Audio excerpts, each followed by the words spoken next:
Bapa dalam sorga, kami bersyukur melihat pekerjaan Tuhan, melihat belas kasihan Tuhan yang Kau nyatakan. Bahkan pada waktu kami masih anak-anak, kami melihat tangan Tuhan sedang menuntun hidup kami. Sehingga hari ini kami ada dan kami hidup di dalam anugerah Tuhan. Kami menyadari pembentukan yang Tuhan sudah kerjakan di sepanjang hidup kami. Dan biarlah Tuhan kami dengan kerendahan hati, dengan penuh cinta kasih. Sekarang juga boleh menyatakan ini sebagai refleksi iman kami kepada orang-orang yang ada di sekitar kami. Biarlah kami boleh bertutur kata dengan lembut. Biarlah kami boleh dengan perhatian yang tulus. Biarlah kami boleh saling mendukung, saling mendorong satu sama lain untuk kami boleh terus bertumbuh di dalam firman Tuhan. Dan sebentar kami ingin merenungkan isi hati Tuhan, berbicaralah kepada kami ya Tuhan. Supaya kami ini bukan hanya mendengar, bukan hanya mengerti, tapi menghidupi dan menjadi pelaku firman. Sehingga kami boleh menjadi saluran berkat Tuhan dimanapun Tuhan menempatkan kami. Terima kasih Bapak di dalam sorga, di dalam Tuhan Yesus kami berdoa. Amin.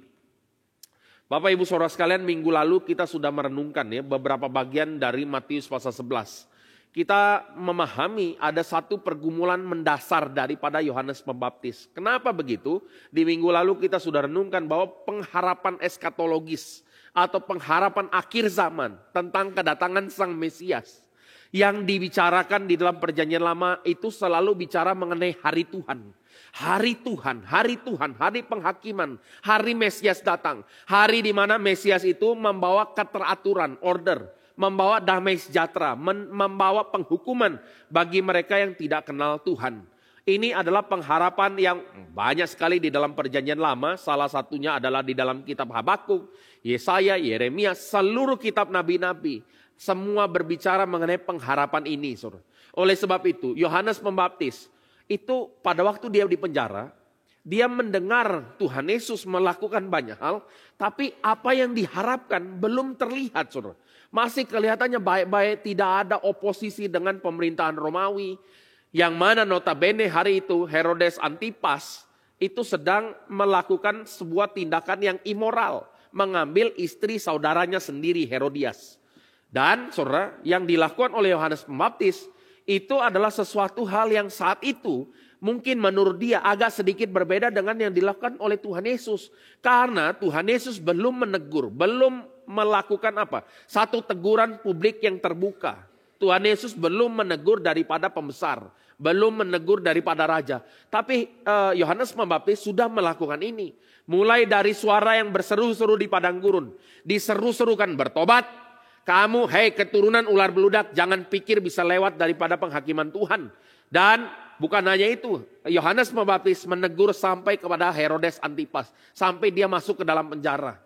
Jadi Bapak Ibu Saudara sekalian, sangat memang bisa dipahami. Pengharapan yang begitu besar, itu maksudnya pengharapan kepada Mesias yang begitu besar, itu membuat dia ada keguncangan. Engkau yang datang itu atau kami harus tunggu yang lain. Nah sekarang saya mau lanjutkan saudara ya. Di dalam kalimat Tuhan Yesus kepada Yohanes Pembaptis, kita akan buka dua bagian saudara. Yang pertama Matius 11 dulu. Kita akan lihat di dalam ayat yang keempat dan kelima sampai yang keenam saudara. Ini adalah kalimat Tuhan Yesus yang kemarin minggu lalu kita sudah renungkan. Refleksi dari Yesaya 35 dan Yesaya 61. Hari ini saya akan fokus ayat ini. Dan Yesaya 61 bagian yang B. Dan kita akan bicara seluruh pasal 11 untuk memahami natur dari jawaban ini. Saudara. Saya baca dulu ya. Matius 11 ayat 4 sampai ayat 6. Yesus menjawab mereka, pergilah katakanlah kepada Yohanes apa yang kamu dengar, kamu lihat. Orang buta melihat, orang lumpuh berjalan, orang kusta menjadi tahir, orang tuli mendengar, orang mati dibangkitkan. Ini penggenapan Yesaya 35. Dan kepada orang miskin diberitakan kabar baik. Penekanannya memberitakan kabar baik. Dan berbahagialah orang yang tidak menjadi kecewa dan menolak aku. Lihat Yesaya 61 saudara. Yesaya 61 ayat yang pertama. Saya bacakan buat kita saudara. Roh Tuhan Allah ada padaku. Oleh karena Tuhan telah mengurapi aku. Ia telah mengutus aku untuk menyampaikan kabar baik kepada orang-orang sengsara. Di dalam Matius orang-orang miskin. Saudara. Dan merawat orang-orang yang remuk hati. Yang kita baca yang berikut ini adalah yang belum digenapi, belum di-refer oleh Tuhan Yesus, tapi yang akan dijawab nanti. Untuk memberitakan pembebasan kepada orang tawanan, kepada orang-orang yang terkurung, kelepasan dari penjara. Ya. Jadi yang belum ada adalah pembebasan kepada orang tawanan, dan kepada orang yang terkurung, kelepasan dari penjara. Jadi ini adalah bagian berikut, saudara. Dan kalau kita berpikir secara logika, sekali lagi ya, untuk melepaskan seseorang dari kurungan, tawanan, mereka yang ditahan karena ketidakadilan, karena framing, karena sebuah slanders gitu, tipuan dan segala macam, yang mengalami ketidakadilan, bagaimana cara lepaskan mereka dari penjara? Dengan cara apa ya? Saya nggak tahu ya di Indonesia apa yang kita bisa lakukan. Mungkin caranya gampang, saudara, pakai duit nyogok. Nggak bisa, saudara, itu tidak benar, saudara. Tapi kita kalau mau mengeluarkan orang benar dari sebuah penjara, saudara, berarti yang problem adalah sistem pemenjaraannya korup. Kalau itu yang terjadi berarti harus kita evaluasi yang menjadi kepala penjara mungkin satu. Tapi mungkin mereka bukan berwenang, mungkin kepada Mahkamah Konstitusi bahkan. Atau kalau itu tidak cukup, gulingkan saja presidennya, saudara. Ya kan kira-kira gitu, ini kalau dalam konteks Indonesia. Kalau memang negara korup, maka yang ada kudeta. Maka saudara yang kita bisa bayangkan, untuk menggenapi Yesaya 61 yang B, ya 61B tadi kita bicara. Kenapa Tuhan Yesus belum refer ini di dalam jawaban ayat 4 sampai ayat 6? Kenapa belum? Karena itu membutuhkan sesuatu yang sifatnya, yang diharapkan oleh Yohanes Pembaptis, itu adalah kudeta kerajaan Romawi. Itu yang diharapkan, saudara. Untuk melepaskan orang dari kurungan, caranya adalah menghabisi daripada pemerintahan yang korup gitu. Oke ya, jadi itu harapannya. Dan ini belum di-refer. Tapi saudara, nanti kalau kita lihat dari pasal ini sampai ke ayat yang terakhir itu, sampai ayat 29, ayat 30, itu sebetulnya sedang menjawab daripada Yesaya 61b. Untuk memberikan kabar kelepasan itu bagi tawanan. Tetapi ada hal yang menarik. Yang menarik gini. Yang menarik itu adalah pertama. Apa yang diharapkan oleh Yohanes Pembaptis itu hanya dalam konteks kelepasan fisik. Tetapi jawaban Tuhan Yesus jauh lebih besar daripada yang Yohanes harapkan. Sekali lagi ya. Jadi jawaban yang akan Tuhan Yesus berikan di dalam beberapa bagian, kalau nanti kita review seluruh pasal ini, tentu kita akan ambil beberapa bagian, saudara. Kita akan menemukan bahwa jawaban yang diberikan Tuhan Yesus itu jawaban yang melebihi pengharapan daripada Yohanes Pembaptis. Kenapa, saudara? Sekarang gini ya, yang menjadi fokus utama, maksudnya kalau kita lihat ya, itu adalah kelepasan secara fisik atau kelepasan secara spiritual, saudara. Mana yang lebih sulit? Belenggu penjara fisik itu lebih sulit dibongkar, dihancurkan, ditunggang balikan, atau lebih sulit menghancurkan penjara rantai dosa belenggu yang dikerjakan oleh iblis? Jawabannya yang kedua lebih sulit, saudara. Itu tidak mungkin orang bisa kerjakan. Saudara, kita mungkin bisa bersihkan fenomenanya, saudara. Ambil contoh lah ya, kalau kita ambil contoh ya. Orang-orang di dalam zaman Nuh, itu ditunggang balikan Tuhan semua habis, saudara. Setelah Nuh dan anak-anaknya beranak cucu dan bertambah banyak lagi, masih ada dosa enggak? Masih ada kejahatan? Masih ada penindasan? Masih ada fitnah, penipuan dan lain sebagainya? Masih ada? Masih ada, saudara. Sekali lagi, saudara, yang kita bisa lihat ini. Oleh sebab itu nanti kalau kita lihat esensi jawaban Tuhan Yesus di dalam Matius pasal 11, sebetulnya lagi yang pertama kali melepaskan umat dari belenggu dosa dulu. Itu yang dikerjakan. Dan Yohanes tidak bisa memahami ini, saudara. Di dalam benaknya Yohanes, waktu dia berseru-seru, bertobatlah, kerajaan Allah sudah dekat. Dia ngomong bertobat, kerajaan Allah sudah dekat. Tapi dia belum mengerti natur kerajaan sorga itu apa. Belum tahu dia, saudara. Jadi dia hanya seorang yang membuka jalan. Tapi dia sendiri tidak pernah masuk. Ini ibaratnya apa ya? Saya nggak tahu, mungkin ilustrasinya gini ya. Pas pampres. Pas pampres itu jaga jalannya presiden, saudara. Kalau ada apa semua itu dijaga betul. Tapi dia itu tidak bisa sampai mengakses daripada harta milik presiden. Nggak bisa, saudara. Jadi ada batasnya. Dia bisa menjaga presiden, bisa, saudara. Tapi dia tidak bisa punya kewenangan untuk masuk ke dalam Apa yang menjadi hal yang berharga dari presiden tidak bisa. Tapi anak sang presiden atau anak sang raja itu bisa main ke kamar raja begitu saja, saudara. Jadi kita harus lihat perbedaan antara Yohanes Pembaptis sama nanti yang terkecil dalam kerajaan sorga. Lebih besar daripada Yohanes Pembaptis. Ini minggu lalu kita sudah renungkan 1-2 aspek dan hari ini kita akan lanjutkan, saudara. Tapi bagian yang penting adalah Yohanes Pembaptis baru berseru, bertobatlah. Kerajaan Allah sudah dekat, saudara. Itu yang dia bilang. Kapak sudah tersedia. Ya, kamu keturunan ular beludak. Kamu jangan pikir kamu bisa lepas dari penghakiman Tuhan. Hanya itu kalimatnya. Dan saudara, kalau kita sadar, sebetulnya in mind, di dalam benaknya Yohanes Pembaptis, dia sedang memikirkan pertobatan itu arahnya kemana, saudara? Nah, coba pikir lagi ya. Dia seru-seru pertobatan. Pertobatan di dalam benak orang perjanjian lama apa sih? Jawabannya adalah melakukan hukum Taurat. Itu yang dilakukan. Tapi kalau kita sudah mengerti daripada seluruh perjanjian baru, saudara, hukum Taurat bisa membuat kita dilepaskan dari dosa enggak? Enggak bisa, saudara. Hukum Taurat tidak melepaskan kita dari belenggu dosa.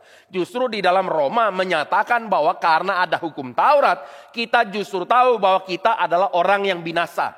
Mengkonfirmasi kematian. Tapi kita enggak bisa bilang, oh kalau begitu harusnya jangan ada hukum Taurat.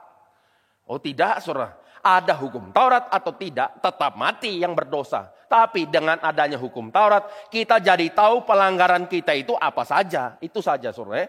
Nah jadi Yohanes Pembaptis itu berseru-seru bertobat dan dia punya top of mind. Itu adalah kembali kepada melakukan hukum Taurat. Sementara yang dikerjakan oleh Kristus itu totally different. Nah kita akan lihat satu-satu, saudara. Kita akan lihat lagi, saudara. Di dalam bagian ini, saudara, yang dikerjakan oleh Yohanes Pembaptis itu membuka jalan. Dia membuka jalan.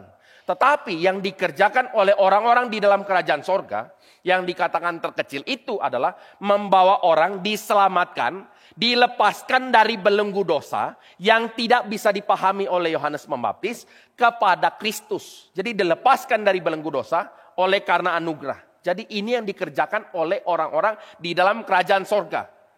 Saudara coba lihat, satu pun di dalam nabi-nabi. Tidak ada satu yang mengerjakan ini. Sekali lagi saudara, kita harus tahu sebuah privilege, keistimewaan kita sebagai orang Kristen hari ini. Kita punya status itu lebih besar dari nabi manapun di dalam seluruh perjanjian lama. Kenapa saudara? Karena kita mengenal siapakah Kristus. Itu beda sekali saudara. Mereka punya pengharapan akan kristologi. Maksudnya pengharapan tentang Mesias. Itu kabur saudara. Mereka tidak tahu jelas apa yang Kristus kerjakan. Sementara kita dan para murid dan para rasul dan yang lain mengerti kematian kebangkitan Kristus. Hari Pentakosta, Roh Kudus dicurahkan. Dan banyak sekali penggenapan tentang kitab Yoel saudara ya. Sehingga sekarang anak-anak muda, orang-orang muda, saudara, itu bisa bernubuat dan kualitas nubuat atau pengajarannya jauh lebih besar daripada orang-orang di dalam perjanjian lama. Jadi kadangkala ya, ada hal-hal yang ironis kalau kita tidak sadar bagian ini. Misalnya ya, guru-guru sekolah minggu mengajar Daniel. Misal ya, siapa anak-anak yang mau seperti Daniel? Sadar enggak sih, ini adalah kembali kepada, mengarahkan mereka kepada zaman sebelum orang-orang itu mengenal Kristus. Sadar enggak sih? Lah, sekarang coba pikir-pikir sedikit, saudara. Kristus bilang yang paling kecil di dalam kerajaan sorga lebih besar dari para nabi itu. Lebih besar dari Yohanes Pembaptis. Yohanes Pembaptis yang paling besar ya.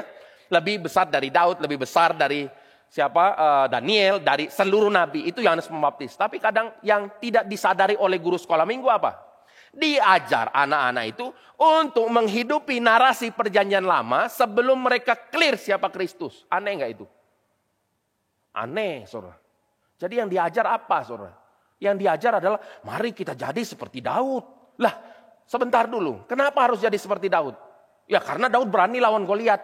Ya, yang berani lawan Goliat memang cuma Daud sih, tapi bukan itu fitur yang kita mau. Siapa sekarang mau bertarung ya, saudara? Pukul-pukulan, terus Daud itu ngapain sih, saudara? Ambil pisau setelah Goliat jatuh, dibawa, saudara. Itu agak disensor gitu, saudara. Kita kan enggak mau jadi seperti Daud, saudara. Daud tidak mengerti apa yang diajarkan oleh Tuhan Yesus di khotbah di bukit. Dia enggak tahu apa arti mengasihi musuh, berdoa bagi mereka yang menganiaya. Dia tidak tahu bagian ini, saudara. Dia tidak tahu Mesias yang menderita. Dia tidak tahu gambaran itu secara lengkap. Meskipun kita banyak bicara bahwa Daud salah satu orang tokoh di dalam perjanjian lama yang mungkin paling mengerti Kristus. Tapi dia tidak tahu siapa Kristus lebih daripada yang kita tahu hari ini. Paham ya maksudnya itu ya? Jadi maksudnya gini, sederhana saja saudara ya. Kita harus sadar esensi ya. Esensi seorang yang adalah anggota kerajaan sorga. Tapi kita lebih dari itu saudara. Maksudnya kalau kita lihat ini kan bahasa Matius saudara. Tapi kalau nanti kita lihat bahasa Paulus itu bicara apa? Kita satu tubuh di dalam Kristus. Bahasa Yohanes, Rasul Yohanes. Di dalam Yohanes 15 kita bicara apa? Pokok anggur dan kita carangnya. Kita adalah digambarkan di sini relasi kita tuh menjadi tidak terpisahkan dari Kristus. Itu luar biasa saudara. Berarti apa? Kita harusnya jangan jatuh kepada penokohan. Siapa yang mau jadi Yohanes Pembaptis? Lah, kenapa jadi begini ya? Siapa yang mau jadi ini? Nanti saudara, model ini akan konsisten dia. Siapa yang mau jadi Daniel, Habakuk, siapa.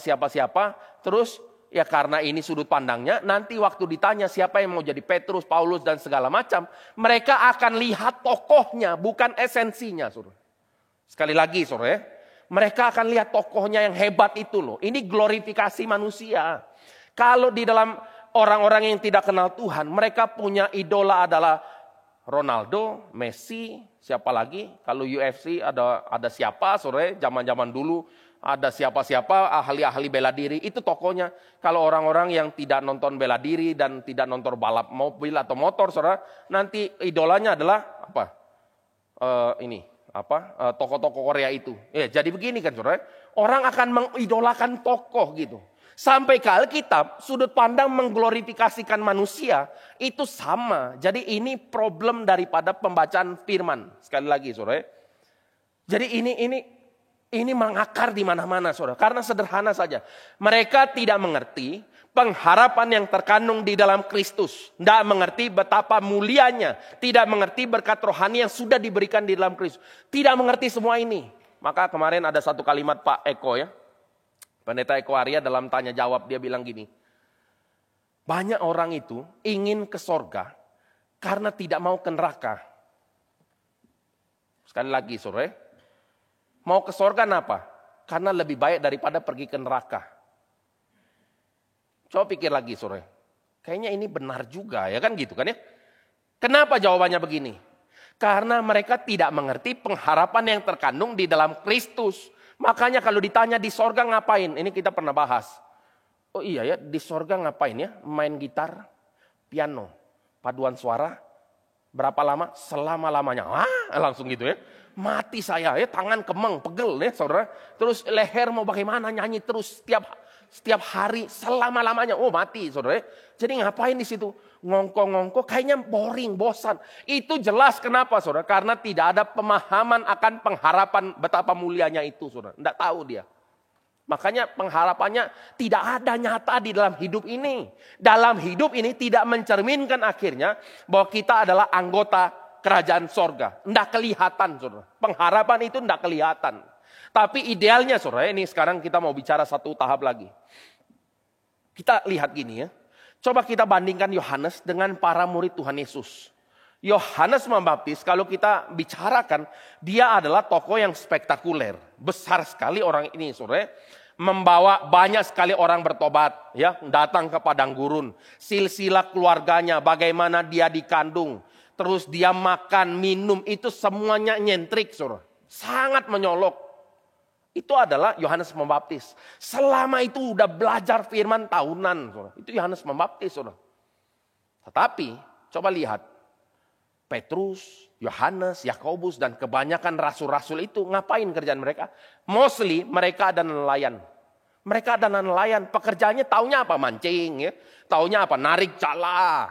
Taunya apa? Narik layar. Saudara. Terus kena badai, itu aja saudara. Selama bertahun-tahun mereka cuma kerjakan itu. Dan hanya dalam 3 tahun setengah. Mereka ikut pelayanan Tuhan Yesus. Mereka belum sempurna memang. Tapi waktu hari Pentakosta. Kita tiba-tiba melihat apa? Melihat pemikiran mereka dibuka.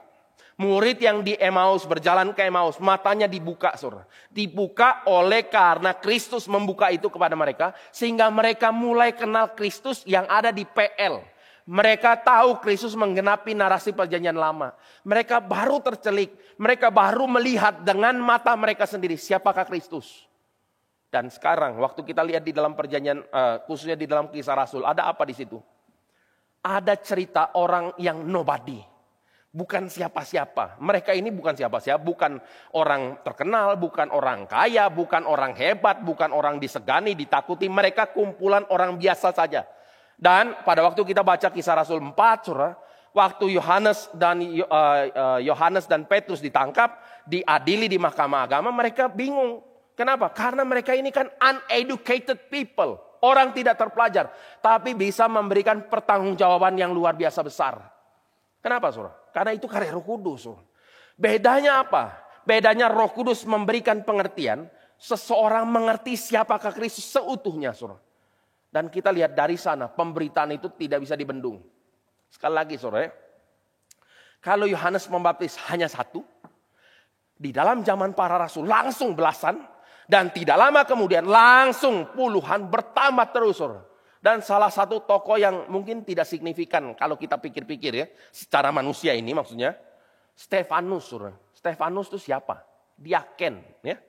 Diaken. Ya. Diaken itu main jobnya apa? Tugas deskripsinya diaken apa, saudara? Ya kalau ada orang kesusahan dia datang besuk. Ya kan gitu ya. Dia kasih makan, dia perhatikan janda-janda. Dia melihat orang yang sakit, orang yang berduka. Itu kan tugasnya diaken. Ya kan gitu kan, saudara? Tapi tiba-tiba diaken ini yang namanya Stefanus, saudara, menjadi apologet. Coba bayangkan. Kita kalau mau jadi apologet belajar dulu enggak? Lumayan lah ya, saudara. Ada belajar apologet, menjadi apologet ini ya, saudara. Tapi Stefanus, tiba-tiba dia menjadi apologet, saudara. Diaken, tapi bersoal jawab dengan siapa? Imam-imam kepala, ahli-ahli Taurat, orang-orang Farisi, tanpa gentar satupun. Kenapa, saudara? Karena dia tahu apa yang dikenal dia di dalam Kristus. Dia tahu, saudara. Dan dia bersoal jawab sampai dia menjadi seorang martir. Coba kita lihat satu-satu ini. Jadi kita akan lihat, ini adalah pekerjaan yang besar itu. Kenapa? Karena ini saya kutip Skinner, saudara. Craig S. Skinner, dia bilang gini. Kenapa lebih besar? Karena Yohanes itu mengenalkan Kristus lebih besar daripada seluruh tokoh PL. Karena dia mengenalkan Kristus, berseru akan Kristus. Tapi dia punya pemahaman tidak komprehensif sebagaimana umat Tuhan. Sehingga anak-anak kecil tadi yang ada di BCN, yang di interview tadi ya, saudara.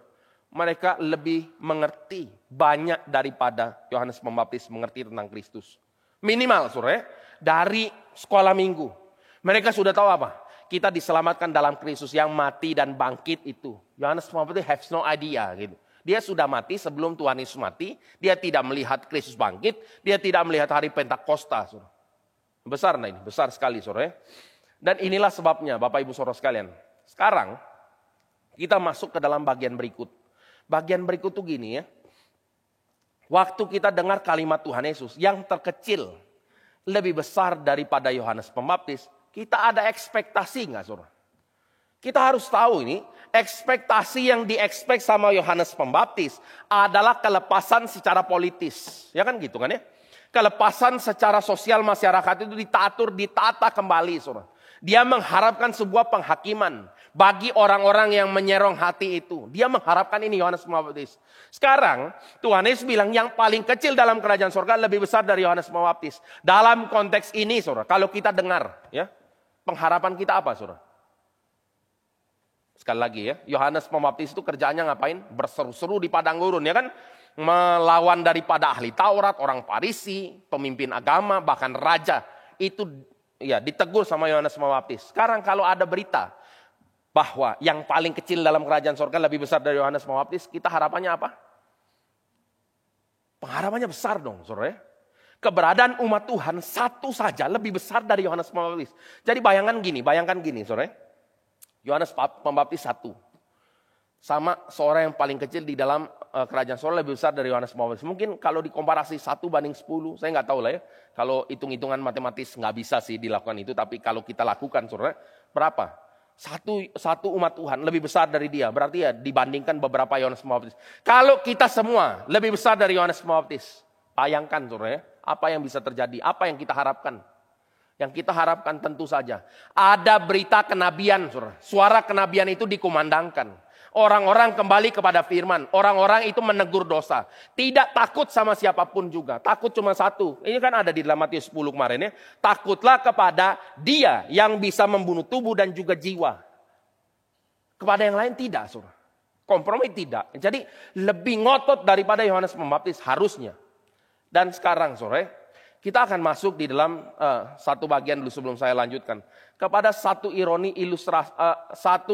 terhadap terminologi yang paling kecil. Kita harus tahu di dalam Alkitab itu penggunaan kata paling kecil dan paling besar itu ada konteks yang kadang kita tidak bisa pahami di dalam keberdosaan atau di dalam dunia ini. Saya mau kutip saja ya saudara, Matius 18 ayat 1 sampai 5. Istilah ini keluar lagi. Saya bacakan ya, Matius 18 ayat 1 sampai 5. Pada waktu itu datanglah murid-murid itu kepada Yesus dan bertanya. Pertanyaannya, siapakah yang terbesar dalam kerajaan sorga? Ini kan dari pasal 4 udah bicara kerajaan sorga terus kan saudara. Jadi sekarang kita jangan bayangkan kerajaan sorga itu otherworldly gitu saudara. Somewhere out there, bukan saudara, tapi kerajaan sorga itu yang mereka lagi hidupi ini saudara. Jadi dia tanya, yang terbesar dalam kerajaan sorga siapa? Maka Yesus memanggil seorang anak kecil dan menempatkannya di tengah-tengah mereka, lalu berkata, aku berkata kepadamu, sesungguhnya jika kamu tidak bertobat dan menjadi seperti anak kecil ini, kamu tidak akan masuk ke dalam kerajaan sorga. Sedangkan barang siapa merendahkan diri dan menjadi seperti anak kecil ini, dialah yang terbesar dalam kerajaan sorga. Barang siapa menyambut seorang anak seperti ini dalam namaku, ia menyambut aku. Coba kita bayangkan ya. Rasul-rasul itu dengan dignity mereka sendiri, dengan egoisme sendiri ya, dengan rasa diri paling hebat. Ya itulah kita lihat sudah di dalam perjalanan para rasul.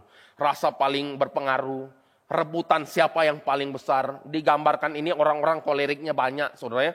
Jadi saling ingin, pokoknya saya nomor satu, saya nomor satu. Kira-kira gini lah. Sekarang tanya mereka, Tuhan Yesus siapa yang paling besar dalam kerajaan sorga?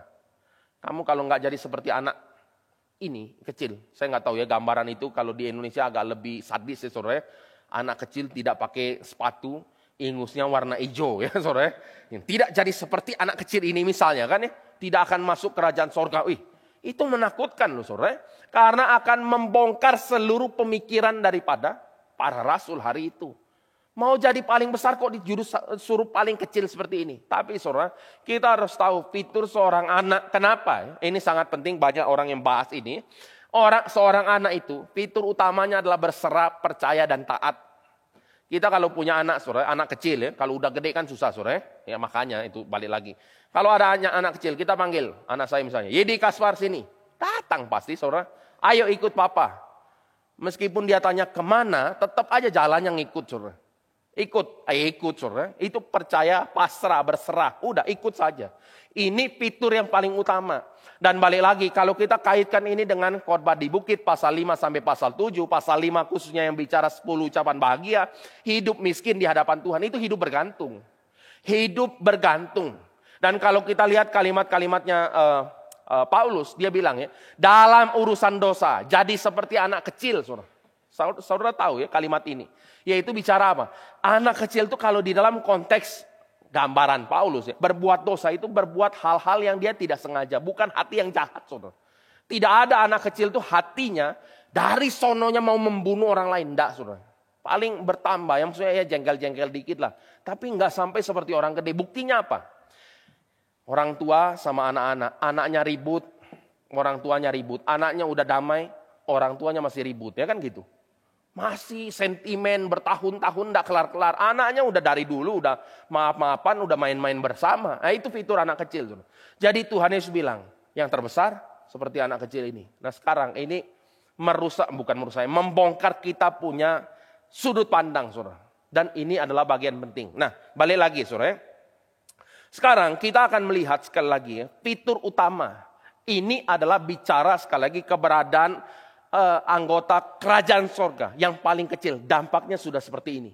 Sekarang saya akan ajak kita lihat satu bagian, saudara.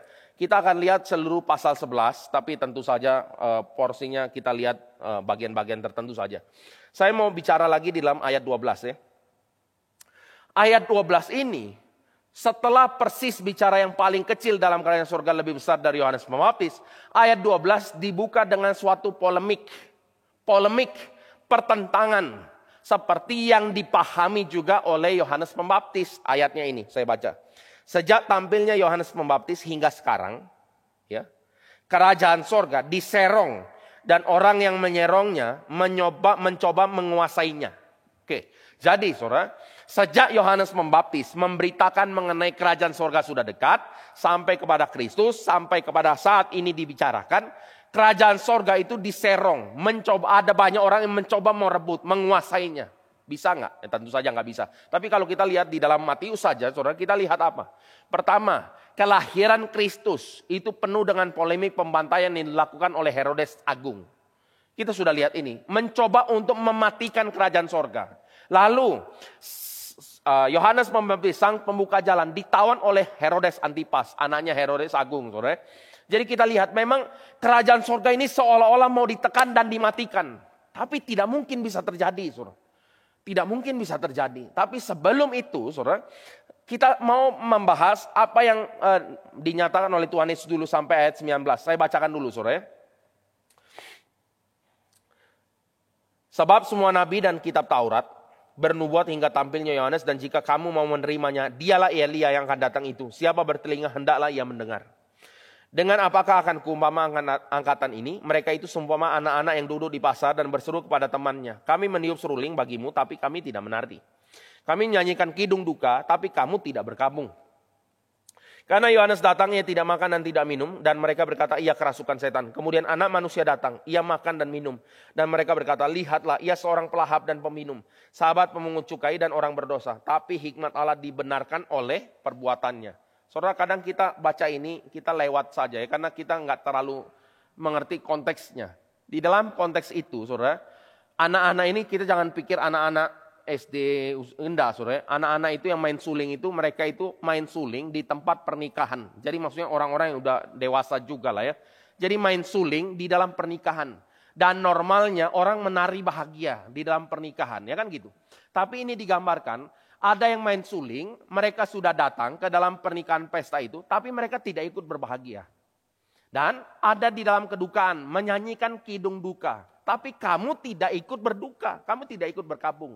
Dan dijelaskan arti ini, saudara. Waktu Yohanes datang, dia pakai bulu unta, dia makannya belalang madu hutan. Dia hidupnya asketis, di padang gurun, rumah tidak punya, apa tidak punya, baju cuma bulu unta, saudara.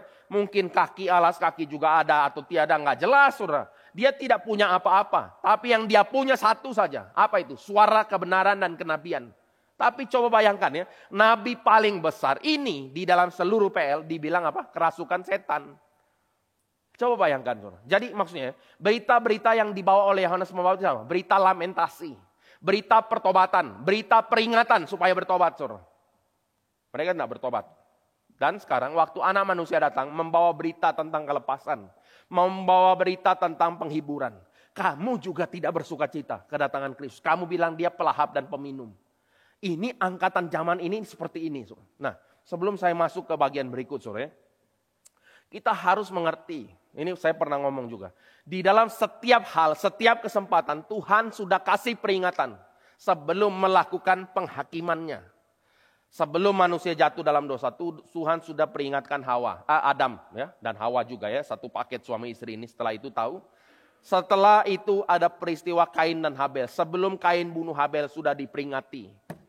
Sebelum air bah terjadi, saudara. Nuh diberikan kesempatan. Ini menurut penafsirannya 120 tahun itu adalah masa bahtera itu dibuat, saudara. Dan ini adalah kesempatan untuk orang-orang bertobat gitu.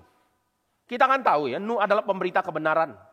Dan di dalam masa-masa itu tidak bertobat. Jadi air bah dicurahkan, saudara. Jadi kita harus tahu, satu-satu itu ada peringatan. Dan bahkan ya, kalau kita lihat kitab Yosua, saudara. Rahab yang bertobat menjadi sebuah reminder dan peringatan kepada Yeriko untuk bertobat. Tapi Yeriko tidak mau. Yeriko sudah dengar kok apa yang dilakukan Tuhan, membelah Laut Merah. Coba bayangkan sekarang ya. Kalau Iran sama Israel lagi perang, ya ini kita bukan bela Israel atau bela Iran, bukan dalam konteks geopolitik ini, nggak ada ini, saudara.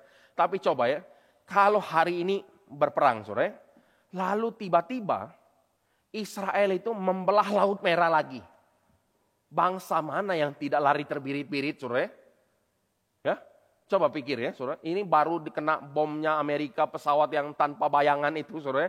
Itu aja udah babak belur, saudara. Berarti kalau melihat ini kan zaman itu kan teknologi tidak terlalu ada, saudara. Dan melihat Allah Israel membelah Laut Merah, lalu setelah orang Israel keluar lewati itu, saudara, orang Mesir yang kejar ditutupin air. Itu kira-kira masih berani lawan pasukan yang seperti ini, yang Allahnya Allah Yahweh, masih berani nggak? Kalau berani itu kan konyol, saudara. Jadi ini adalah peringatan terakhir, tapi mereka tutup pintu, mereka kejar spice-nya, mereka mematikan. Oleh sebab itu Yeriko, kena masalah, saudara. Lalu koalisi kerajaan Israel, kerajaan Kanaan Utara dan Kanaan Selatan, itu peringatan terakhirnya adalah di Gibeon, saudara. Gibeon itu dengan cara menipu, mendapatkan perjanjian dengan Israel. Tapi di dalam Yosua pasal 9, ada sebuah testimoni, kesaksian iman daripada orang Gibeon, mengagungkan siapa Yahweh. Itu pertobatan, saudara. Makanya tidak ada pertentangan dari Tuhan mengenai Gibeon dengan cara seperti itu. Dan yang terjadi setelah Gibeon koalisi yang dilakukan oleh Kanaan, koalisi Kanaan Utara dan Selatan mau membunuh daripada Gibeon. Itu adalah last warningnya mereka. Saudara, kita harus tahu hal-hal ini, saudara. Dan di dalam bagian ini, kalau kita kemarin lihat Yosefus, saudara, sebetulnya suara kenabian Yohanes Pembaptis itu adalah warning kepada Herodes Antipas. Warning. Setelah dia jatuh dalam dosa, Yohanes sudah beritakan berita itu, teguran. Tapi dia tidak peduli kan. Sampai akhirnya apa? Papa mertuanya si Herodes Antipas bangkit melawan daripada Herodes Antipas. Sampai dia tidak punya kekuasaan apapun, saudara. Jadi kita akan lihat prinsip ini. Nah, di dalam konteks ini, saudara, nanti kita akan bicara natur penghakiman berikutnya. Kalau di dalam perjanjian lama ada penghakiman seperti ini dan penghakiman itu menakutkan. Sekarang di dalam bagian kedua, saudara, itu adalah bagian Yesus mengecam beberapa kota dari pasal 11 ayat 20 sampai ayat 24.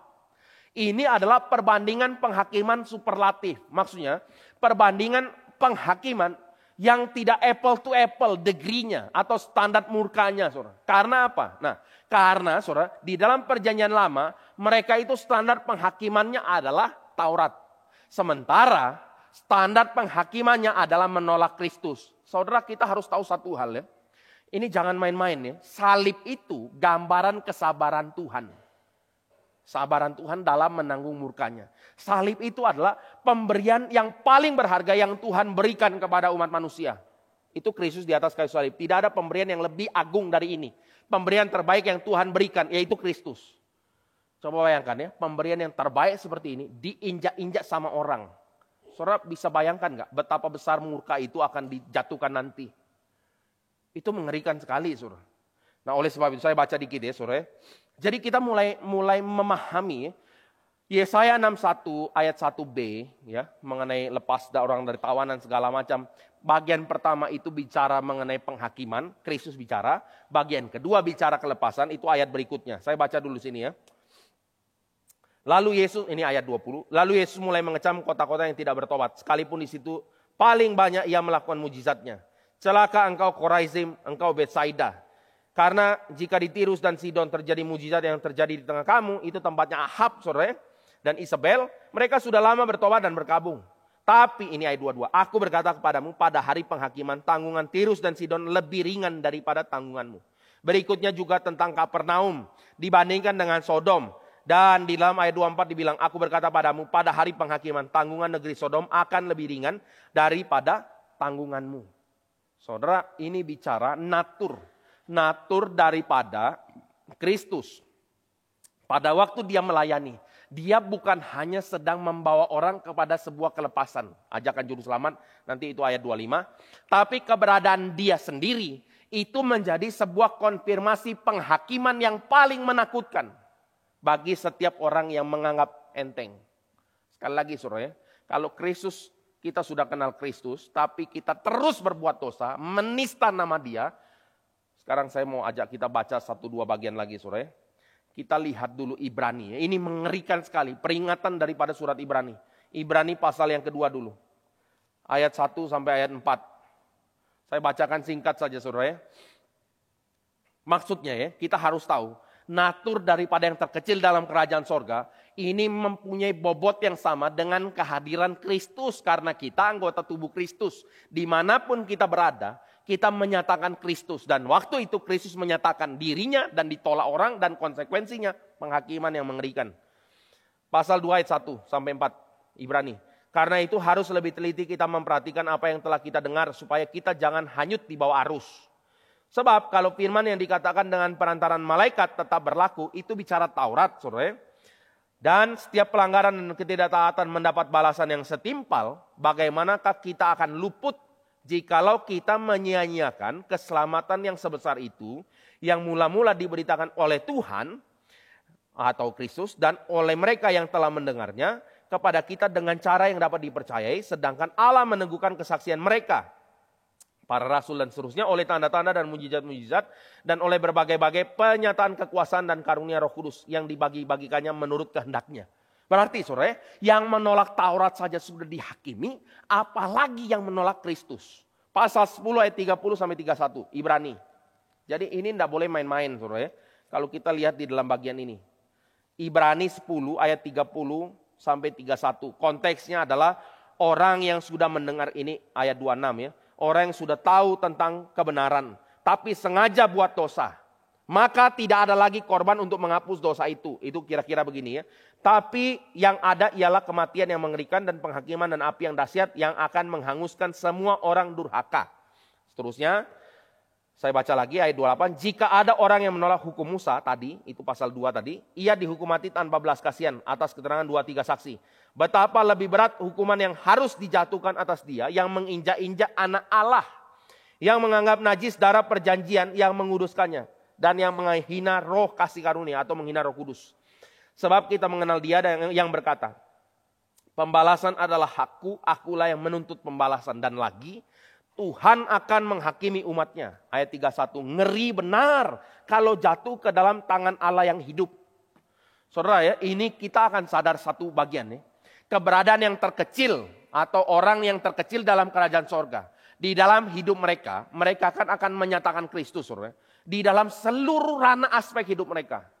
Pada saat itu, saudara, mereka yang menyatakan Kristus, pada saat itu mereka itu sedang membawa dua hal.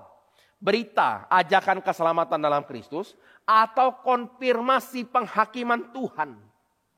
Jadi kita akan memahami bagian yang menggenapi daripada Yesaya pasal 61 ayat 1b. Apa itu saudara? Untuk melepaskan itu akan ada sebuah konfirmasi penghakiman. Jadi Bapak Ibu Saudara sekalian ya, saya nggak tahu sekali lagi ya, pengharapan kita akan diri kita sebagai umat Tuhan, kita itu maksudnya whole ini Kristen nih saudara, pengharapan kita itu berapa besar sih?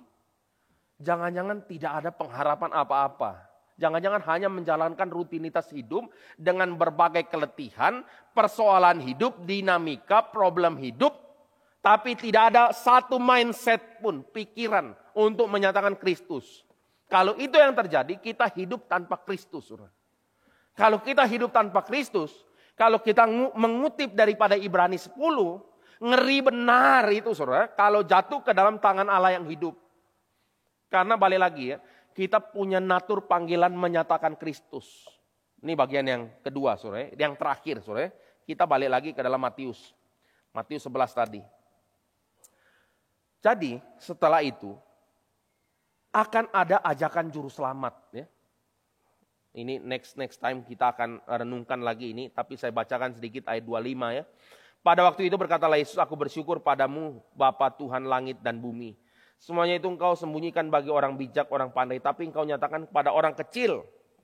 Ya Bapa, itulah yang berkenan padamu. Semua telah diserahkan kepadaku oleh Bapa, dan tidak seorang pun mengenal anak selain Bapa, dan tidak seorang pun mengenal Bapa selain anak, dan orang yang kepadanya anak itu berkenan menyatakannya.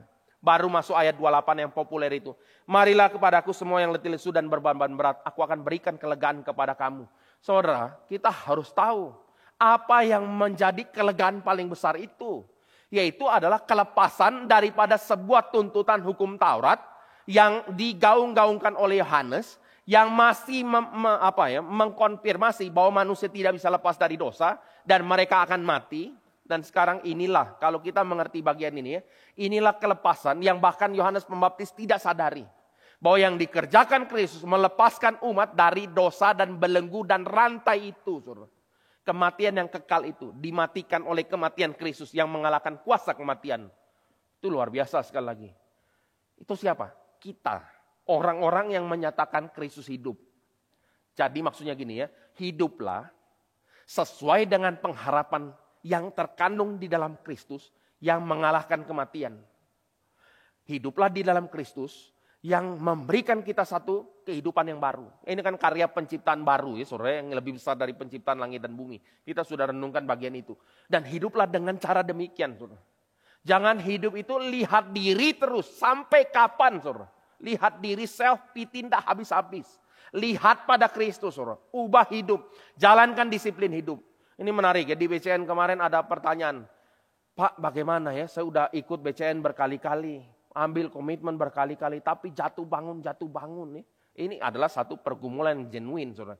Tapi satu sisi bersyukur, saudara. Tapi sisi lain, perlu ada namanya kedisiplinan hidup. Karena kalau tidak ada kedisiplinan hidup, daging itu lemah, saudara. Daging itu lemah, saudara. Digoda, nggak usah jauh-jauh lah ya. Kita yang lagi intermittent fasting ya, fasting. Wah saya pokoknya makan jam 12 siang. Terus ada teman bawa makanan favorit kita. Pempek dari Palembang. Wah, ini Pak, ikannya ikan belido. Wah, ikan belido kan udah mau punah ya, karena orang Palembang buat pempek terus, ya. Wah, ikan belido, ini cuko, wah cukanya mantap. Waduh, ini sarapan pagi orang Palembang memang makannya pempek, ya. Dikasih, langsung dalam hati bilang, ya ini pengecualian, saudara.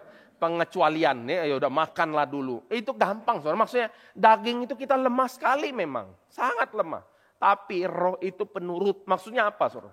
Kita harus menuntut diri, mengkondisikan diri kita untuk belajar firman. Karena cinta Tuhan tidak bisa mulai dari yang lain selain dari perenungan akan firman. Kesadaran firman menegur dosa. Satu buah komitmen untuk ikut Tuhan. Itu butuh komitmen saudara. Itu butuh komitmen. Komitmen itu misalnya ya. Pokoknya setiap Sabtu pagi saya mau doa pagi. Itu komitmen ya. Jadi akan ada komitmennya gitu. Udahlah, setengah mati juga saya bangun. Baru tidur jam 5 subuh misalnya, saudara ya. Bisa kok tidur 1 jam hari itu. Tapi kalau sakit ya istirahat, saudara ya. Tapi balik lagi, kita ada komitmen, saudara. Kalau tahu besok mau PD pagi, ya tidur lebih awal dong. Ya jam 11 ke paling telat ya kan gitu. Hari Minggu juga sama. Ibadah jam 10, jangan kita tidur jam 5 pagi. Saudara habis nonton film drakor misalnya ya. Lah bagaimana bangun, saudara bangun juga setengah mati. Sampai gereja mata amin-amin terus, saudara. Dipikir rohani betul, sahabat saya di belah kiri kanan ya. Ternyata ya kurang disiplin hidup, saudara. Jadi balik lagi, ini adalah perenungan kita. Sampai pada akhirnya apa? Kita dibentuk, kita bertumbuh, kita melayani. Pada waktu kita melayani, bawa orang kembali kepada Tuhan. Ini natur yang tidak dipahami oleh Yohanes Pembaptis. Natur ini memberi kelepasan orang, memberi kelepasan dari belenggu yang tidak bisa dipatahkan siapapun juga. Hanya Kristus patahkan ini. Jadi ini berita sukacita yang besar itu kita beritakan. Sisi yang lain, menyatakan konfirmasi penghakiman. Jadi kita ini memberitakan firman itu ada dignitinya, saudara. Kita bukan tukang jualan obat, saudara. Kita bukan ini sales yang menjual barang dunia, saudara. Bukan. Kita ini memberitakan hidup yang kekal. Dan belas kasihan dinyatakan bagi setiap orang yang meresponi ini dalam hati yang hancur dan remuk Tuhan tidak pandang hina. Dan biarlah kita boleh bergumul ya. Supaya sungguh-sungguh kita melihat narasi firman Tuhan nyata di tengah kita. Yang terkecil dalam kerajaan sorga. Lebih besar dari Yohanes Pembaptis. Mari kita berdoa. Bapa dalam sorga, kami bersyukur untuk firman yang kami renungkan. Biarlah Tuhan sendiri menilik hati kami. mempersiapkan kami, membuka pikiran kami untuk mengerti pengharapan yang terkandung di dalam Kristus. Biarlah hidup kami ini, kami boleh jalani dengan satu kedisiplinan, satu komitmen untuk hidup bagi Kristus. Kami berdoa Tuhan yang tolong, Tuhan yang topang iman kami. Dan kami sadar banyak juga kelemahan kami yang mendukakan hati Tuhan. Tapi biarlah Roh Kudus yang pimpin kami berjalan sehari demi sehari untuk menjadi pelaku firman dan menyukakan hati Tuhan. Terima kasih Bapa, dalam nama Tuhan Yesus kami berdoa. Amin.